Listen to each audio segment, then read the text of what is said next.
જય શ્રી કૃષ્ણ સર્વ વૈષ્ણવોને મારા ભગવત સ્મરણ. શ્રી ગોસાઈજી પરમ દયાલ કી જય. 252 વૈષ્ણવોની વાર્તા. વૈષ્ણવ છે 52માં એક શેઠ રાજનગરના. તો વૈષ્ણવો આજે સત્સંગ દરમિયાન આ ભગવદીય શેઠ જે રાજનગરના છે એમના વાર્તા પ્રસંગથી પરિચિત થવાના છીએ. તો વૈષ્ણવો વાર્તા પ્રસંગની શરૂઆત કરીએ એ પહેલા આપ સર્વને વિનંતી કરું કે પુષ્ટિ સત્સંગ ચેનલને અવશ્ય સબસ્ક્રાઇબ કરી લેજો, જેથી પુષ્ટિ માર્ગીય સત્સંગો તમને આ ચેનલ દ્વારા છે હર હંમેશ પ્રાપ્ત થતા રહેશે. અને હા, તમને સત્સંગમાં આનંદ આવે ને તો વિડીયોને લાઈક, કમેન્ટ અને શેર કરવાનું ભૂલશો નહીં, જેથી દરેક વૈષ્ણવોને સત્સંગનો લાભ પ્રાપ્ત થાય. તો વૈષ્ણવો, હવે શ્રી ગુસાઈજીના સેવક એક શેઠ રાજનગરના વતની, રાજનગર એટલે કે અમદાવાદ, અને તેમની વાર્તાનો અત્યારે આપણે ભાવ કહીએ છીએ. એ રાજસ ભક્ત છે. લીલામાં એમનું નામ પયોનિધિ છે, અને એ મન આતુરીથી પ્રગટ્યા હોય તે તેમના ભાવરૂપ છે. આ એ શેઠ છે એ રાજનગરમાં એક વણિકને ત્યાં જન્મે છે. એ વણિક માલેતુજાર છે. એક વખત શ્રી ગુસાઈજી રાજનગર પધારે છે ત્યારે એ વણિક પોતે તેના દીકરા અને પરિવાર સહિત તેમના સેવક થાય છે. પછી તે પરલોકવાસી થાય છે ત્યારે એનો પુત્ર આ શેઠ શ્રી ગોકુળ આવે છે.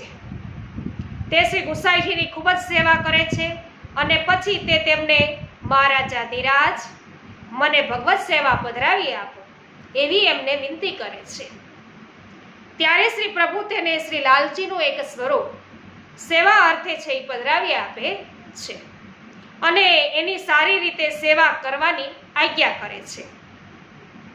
એ પછી એ શેઠ કેટલાક દિવસ શ્રી ગોકુળ રહી શ્રી ગુસાઈજીની પાસે સેવાની બધી રીત છે એ જાણી લે છે, અને તે પછી તે સ્વદેશ આવે છે અને સારી રીતે શ્રી ઠાકોરજીની સેવા કરવા લાગે છે. તો આવ્યા ગયા વૈષ્ણવોને તે મહાપ્રસાદ લેવડાવે છે. કોઈની પાસે ખર્ચી નહીં હોય તો તેને ખર્ચી પણ આપે છે. તો આ પ્રમાણે તે સેવા કરે છે. તો હવે એમનો વાર્તા પ્રસંગ છે એ આપણે પહેલો લઈએ છીએ. એક વખતે 10,000 વૈષ્ણવોનો સંઘ રાજનગરમાં આવે છે. સંઘ શ્રી ગોકુળ જતો હોય છે ત્યારે આ શેઠે રૂપિયા 10,000 શ્રી ગુસાઈજીને ભેટ છે એ મોકલે છે. જે વૈષ્ણવો પાસે ખર્ચી નહોતી તેને તેમની ખર્ચી પણ તે આપે છે. ઘરમાં શ્રી ઠાકોરજીની સામગ્રી ઘણી તેઓ આરોગ આવતા ઠાકોરજી, અને તે રોજ વૈષ્ણવોને મહાપ્રસાદ છે એ લે. તો તેઓ ઠાકોરજીને છે એ સામગ્રી ઘણી આરોગ આવતા એટલે ઘણી બધી આરોગતા પ્રભુ, અને પછી એ વૈષ્ણવો છે એમને આ મહાપ્રસાદ લેવડાવે. તો બધા વૈષ્ણવો તેની બડાઈ કરે, વખાણ કરે. તો આ 10,000 વૈષ્ણવો ગુજરાતના શ્રી ગોકુળ આવે છે અને શ્રી ગુસાઈજી સમક્ષ આ શેઠની ભરપેટ બધા છે એ વખાણ કરે છે. ત્યારે ચાચાજી એટલે કે ચાચા હરિવંશજી અને નાગભાઈ છે ને એ બેઠેલા હતા ત્યાં. તો વૈષ્ણવોને પોતાની સમક્ષ આ શેઠના વખાણ કરતા જોઈને શ્રી ગુસાઈજી ચાચાજી અને નાગભાઈ છે, નાગજીભાઈને એના તરફ હસીને જુએ છે.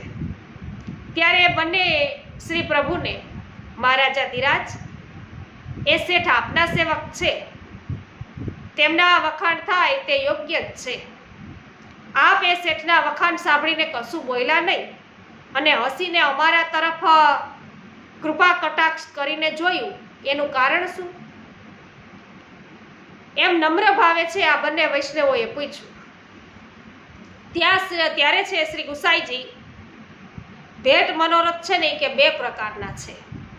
એક તો દ્રવ્યને તુચ્છ જાણીને મનોરથ કરે, તેને સંકોચ દીનતા ખૂબ થાય છે, તેથી પ્રભુ વેગે છે એ પ્રસન્ન થાય છે.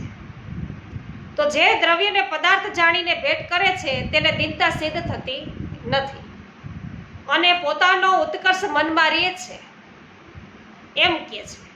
આ સાંભળીને 10,000 વૈષ્ણવોમાં 4 વૈષ્ણવ છે ને એ ખૂબ સમજદાર હતા. તેમણે શ્રી પ્રભુને એવી વિનંતી કરી કે મહારાજ, અમે તો દેશમાં શેઠની બરાબર બીજા કોઈને જાણતા નથી, તેથી આપ એમના વખાણ છે એ સાંભળીને પ્રસન્ન થતા નથી, તેનું કારણ એ કે શું છે? ત્યારે શ્રી ગુસાઈજીએ હસીને વૈષ્ણવ ધર્મ એ કે ખૂબ કઠણ છે, બારીક છે, કોઈથી જાણી શકાય એવો નથી. જ્યારે સંગ કરીને બારીક દ્રષ્ટિથી એના હૃદયનો ભાવ નિહાળીએ ને ત્યારે જણાય. આમ છે એ શ્રી ગુસાઈજી એને કહે છે.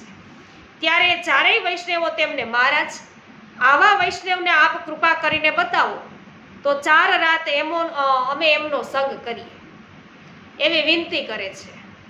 ત્યારે શ્રી પ્રભુ તેના પર કૃપા કરીને આગ્રામાં સ્ત્રી પુરુષ કનોજિયા બ્રાહ્મણ રહે છે, તે આગ્રામાં જઈને સંતદાસજીને તમે પૂછજો, એમનો સંગ કરજો. એ પછી તેઓ શ્રી પ્રભુને દંડવત કરી તત્કાળ આગ્રા જાય છે. ત્યાં સંતદાસજીને ઘેર જાય છે. જેઓ એમની ખૂબ જ સરભરા કરીને શ્રી ગુસાઈજીના કુશળ સમાચાર પૂછે છે. પછી સંતદાસજી તેમને તેઓનું આગમન છે એનું કારણ પૂછે છે, તમારું આવવાનું કારણ શું છે? હવે 4 વૈષ્ણવો એમને શ્રી ગુસાઈજીએ કોઈ સ્ત્રી પુરુષ વૈષ્ણવ છે તેમની પાસે કે અમને મોકલ્યા છે એમ તેમને જણાવે છે. તો અહીંયા શ્રી ગુસાઈજી આ 4 વૈષ્ણવોને વૈષ્ણવનો સંગ કરીને બારીક દ્રષ્ટિથી એમના હૃદયનો ભાવ છે એ નિહાળીને, જ્યારે આપણે એનો બારીક ભાવ છે એ નિહાળીએ ને હૃદયનો ભાવ, ત્યારે છે એ જણાય એનો ધર્મ શું છે, વૈષ્ણવી ધર્મ કયો છે એમ. જેથી તેઓ છે આગ્રામાં આવા વૈષ્ણવ છે કનોજિયા બ્રાહ્મણ સ્ત્રી પુરુષ એનો સંગ કરવા શ્રી ગુસાઈજીના કહેવાથી આવે છે. તો અહીં વૈષ્ણવ ધર્મને જાણવાની તેઓની તીવ્ર ઈચ્છા છે આ વૈષ્ણવોની, એ આપણને માલુમ પડે છે. પછી સંતદાસજી તેઓને એ સ્ત્રી પુરુષનું ઘર દેખાડી આવે છે. સંતદાસજીને મનમાં થાય છે કે શું ખબર શ્રી ગુસાઈજીએ શા માટે એમને એમની પાસે મોકલાઈ છે, તેથી આપણે વચમાં ના રહેવું. આમ વિચારીને તે પોતાના ઘરે આવે છે સંતદાસજી, અને પછી પેલા 4 જણ એ ઘરમાં જાય છે, સ્ત્રી પુરુષના ઘરમાં. તે સ્ત્રી છે રસોઈ સિદ્ધ કરી ચૂકી હતી અને એનો પુરુષ પતિ છે એ શૃંગાર કરીને ભોગ કરીને પછી ભોગ છે એ કરી અને બહાર આવેલો હોય છે. ત્યાં તો વૈષ્ણવો આવીને ભગવત સ્મરણ કરે છે. પેલો પુરુષ છે કે તમે ક્યાંથી આવો છો એમ તેઓને પૂછે છે. તો કહે છે કે શ્રી ગુસાઈજીઓએ તેઓને તેમની પાસે મોકલા હોવાનું જણાવે છે. અમે શ્રી ગોકુળથી આવ્યા છીએ એમ પણ તેઓ કહે છે. આમ શ્રી ગુસાઈજી અને શ્રી ગોકુળનું નામ સાંભળીને એ પુરુષનું મન છે એ વિહવળ થઈ જાય છે અને તે અપરસમાંથી દોડીને 4 વૈષ્ણવોને પ્રેમથી મળે છે.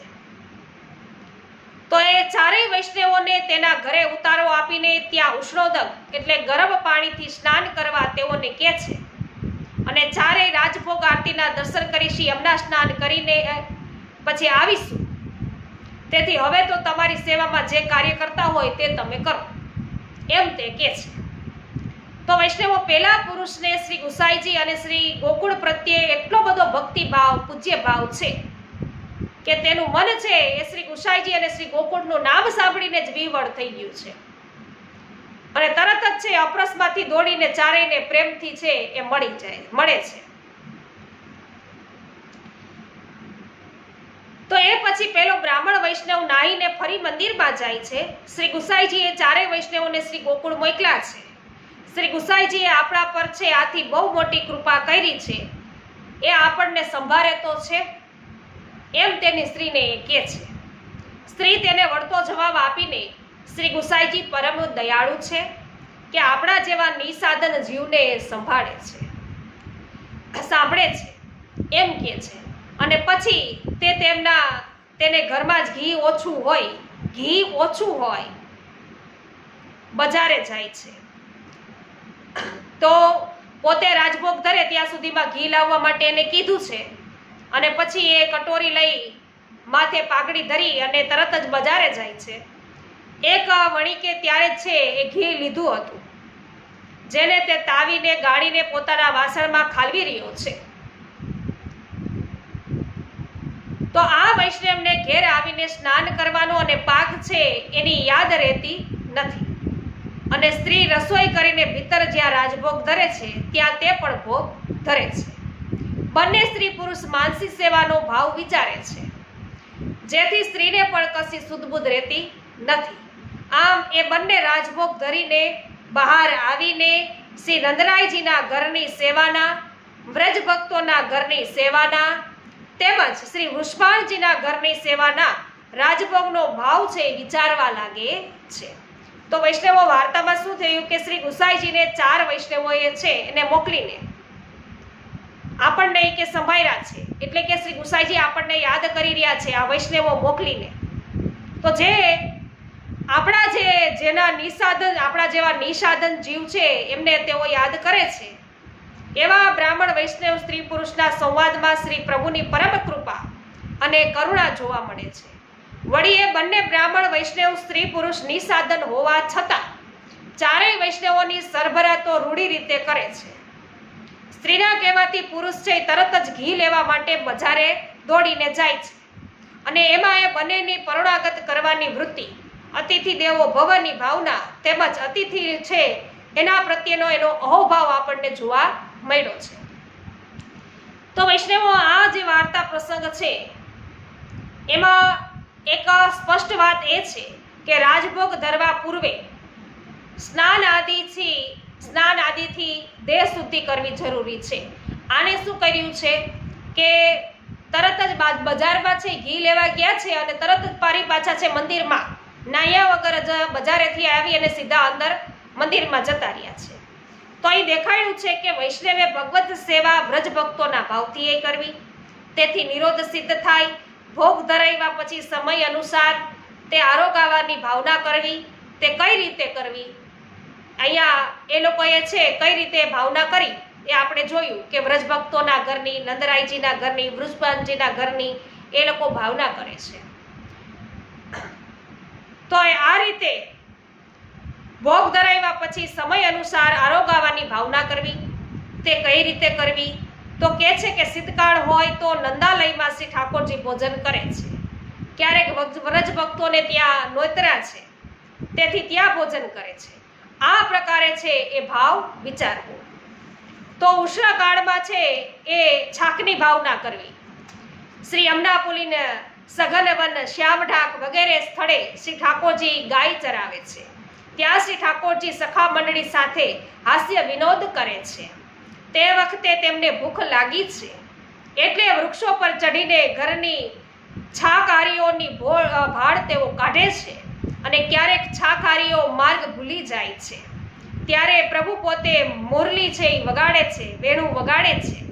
આ માર્ગે અનેક છાકારીઓ માથે સામગ્રીઓના ટોકરા લઈ લઈને એ ઠેકાણે આવી પહોંચે છે. ત્યાં બીજા પણ અનેક વ્રજભક્તોના ઘરની છાક આવે છે.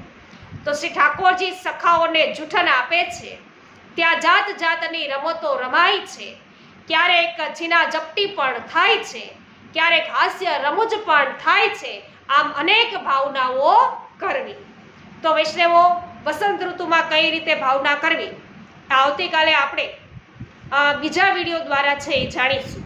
તો અવશ્ય પુષ્ટિ સત્સંગ ચેનલ સાથે તમે જોડાયેલા રહેજો, એટલે આ વાર્તાનો બીજો ભાગ છે એ તમને નવા વિડીયો દ્વારા સાંભળવા મળશે.